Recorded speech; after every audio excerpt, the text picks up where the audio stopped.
it will not only be part of the initiative of the Senate po, pero sa amin po manggagaling, it's a department initiative. Doon po namin na talaga kailangan namin mga ganitong proyekto. We're going to identify at ibibigay po namin sa Senate para kayo po ang sumuri at maglagay po ng karapat-dapat na amount if necessary. Thank you, Mr. Chairman. Yes, Mr. Chairman, low-lying fruit na yan, nandyan na yan eh. I mean, the President can turn that over at least during his stint. He'll have one brand new airport. Hindi pa yata siya nakaka-turn over ng brand new airport yet. So, meron na ba? Mauuna kami. Antique? Oo. Malit lang naman yung antique po. Sec Lopez, give us, first time I meet you now, no? Give us your honest to goodness assessment. And I'm proud to say that was a congressional amendment. Maybe 10 years ago, every year ina-amend ko yung budget because kung kusa naman sa NEP, wala nang mag-iisip sa probinsya namin. Puro talahib. Nasabi nga nila, kambing na lang daw ang ilagay para kainin yung talahib. Hindi mo nakapapayag ng ganun. Kasi 3 oras kami mula sa Iloilo, tapos 6 na oras mula sa Katiklan. Ito nagkaroon ng opportunity for air travel ang mga tao. Nanggaling kayo doon, or maybe some of your people. Give us your honest assessment. Of course, hindi naman ako nagpatupad. Ako lang ang nag-envision with the OTR CAAP, sila po ang nag-procure at nag-bid, and sila po ang nagtayo. Oo. So, how is it going? And we're scheduled, the President is scheduled to inaugurate it within the last quarter of this year. Sec Lopez. Opo, Mr. Chair, tama po kayo last Saturday. I visited po, supposedly I'm going to visit Masbate and Iloilo. So I decided na dumaan po sa Antique Airport sapagkat narinig ko po na merong inauguration either last week na October or it will be moved mid-November. Maganda po yung ating airport at kung mabanggit ko lang po, Mr. Chair, sabi ko nga po, nung binisita ko yung Antique Airport, it was procured during my time as BAC Chairman 2017. Opo, so nakakatuwa naman at makita mo na yung pinocure nyo. Usually di mo makikita yung nung nakita po namin at maganda po. As a matter of fact, I was with Yusek Jim Sidionco and DDG Danjon for the amount of the PTB, which is I think passenger terminal building. I think in the amount of 83 to 85 million, we can, it can be a template for other airports for that 750 square meters and one floor yata na square floor area. So it can be a template na kapag may ganito kang ABC o budget, ito yung maaasahan at makikita mo na PTB po. So maganda po. I didn't even know kayo yung back nun. Yes, I don't even know who implemented it, but very good. So I'm happy. Pero yung runway po, hindi kasing haba ng runway ng Bukidnon. Oo, di ba? Ilan to? Mr. Chair, 1.7. nasobra na yata yung tanong. So it's my time to be. Oh, last na. Ganong kahaba po yung runway? Sorry. Ngayon po, I think it's 1.6 or 1.4. Pero by December, may tinatapos po, nakita po namin, kaya po ng 1.8 by December yung runway. Lalakihan na po. 2.4 yata kami. 2.1. Ano tayo, pang A320. Yung sa inyo man, pang turboprop. Pero okay na yan. Hindi ko alam yung ganon. It's okay, ma'am, kasi mas malapit na naman yung Antique to Manila. So you don't need a jet. So, we're just waiting for that good news, Secretary. Sabihin mo na rin sa committee kung hindi talaga kayang mahanap dun sa within the budget of the DOTR because we really would like to be able to have the President inaugurate that project.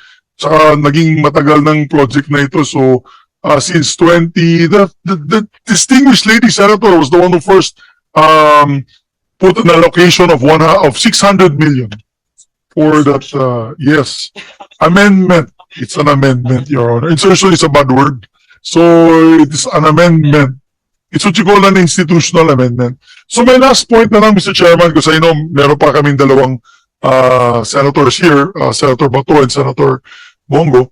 Yung akin na boys, in all my discussions with the different departments, particularly the DBCC, I always stress a point, Secretary, that one of the lowest lying fruit that the country can utilize for additional income is tourism. Lagay na natin po, right now, the Philippines were losing ground 19%. Wala na nagko-compete. As a matter of fact, yung mga kaibigan ko sa Arms Corps na gumagawa ng bala, they stopped shipping bullets to the US because they cannot compete anymore. So, and so on and so forth. Furniture, manufacturers, yung gumagawa ng yung pottery barn, they used to make it here. Now they have to look for close to build it in the US or in other countries that have lower tariff. So, manufacturing, wala na. Export, wala na. May plano pa si President Trump na yung 100% tax, 100% tax on call centers and 100% tax on yung Texas Instruments, yung mga chips, semiconductor chips. Pag nalusot yan, wala na talaga tayong export. So, what we can do is import tourists. Right now, nalampasan na po tayo ng Cambodia. We used to be higher than Cambodia. Pre-pandemic, we were about 5 to 6 million. Cambodia was 4 to 5 million. Now, baliktad na po. We are now 4 to 5 million. Cambodia is 5 to 6 million. We are now at the top of the second rank. Kasama natin po is Myanmar, Laos, ano ba yan, yung East Timor, kawawa naman po, Brunei, kawawa naman po ang Pilipinas. Now, with that said, it's a total experience. Alam naman natin, hindi kaya ng DOT. I say this because the DOT is limited in funding. And even if the Secretary Duque, Secretary Frasco,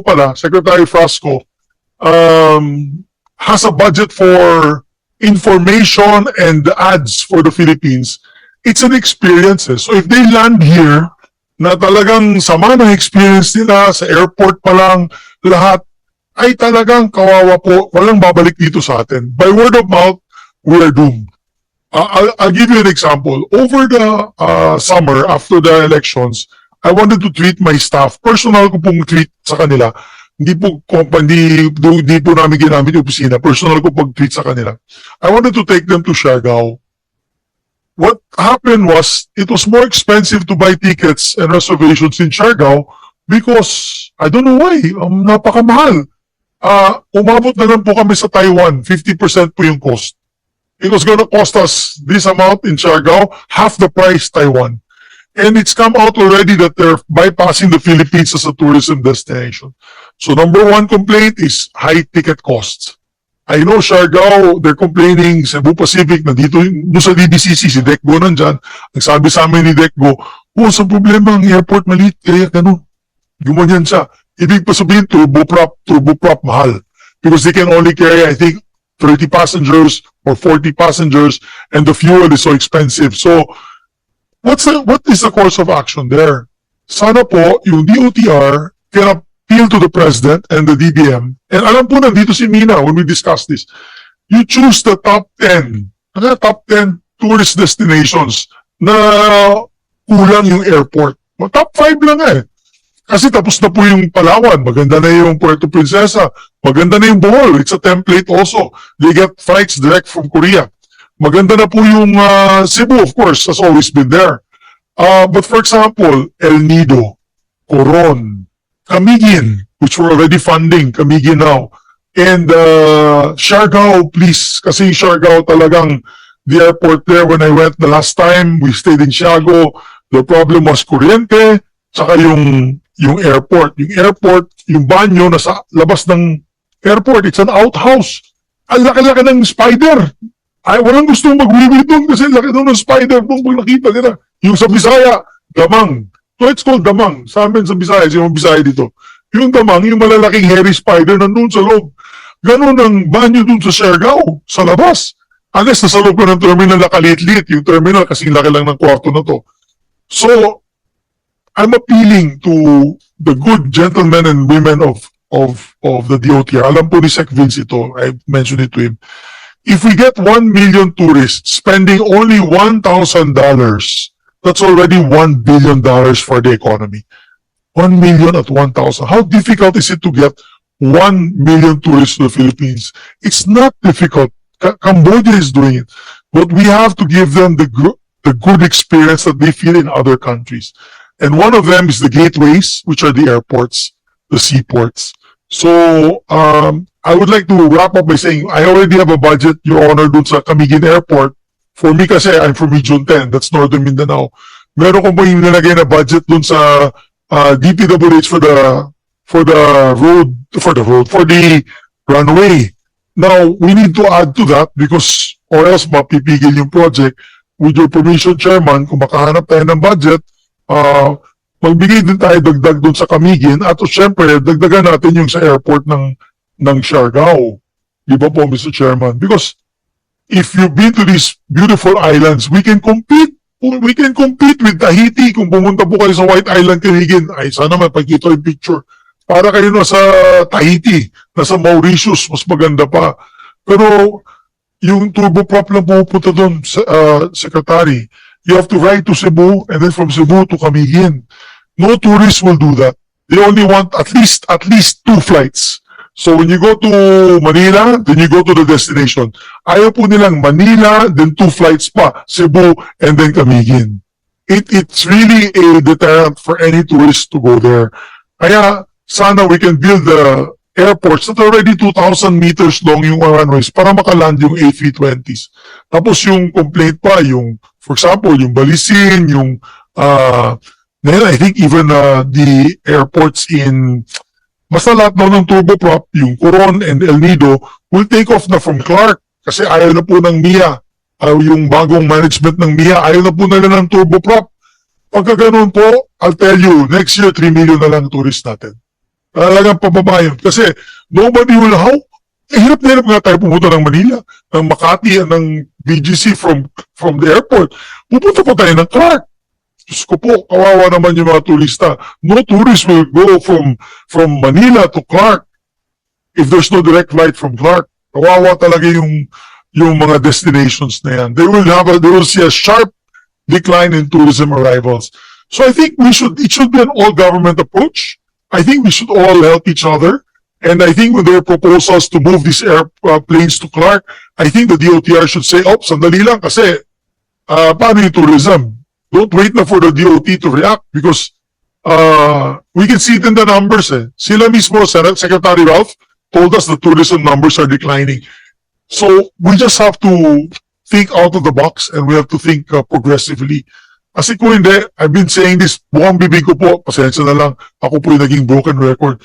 Sayang yung tourism. It's a low-lying fruit. I don't know why we can't propose to increase the tourism arrivals without the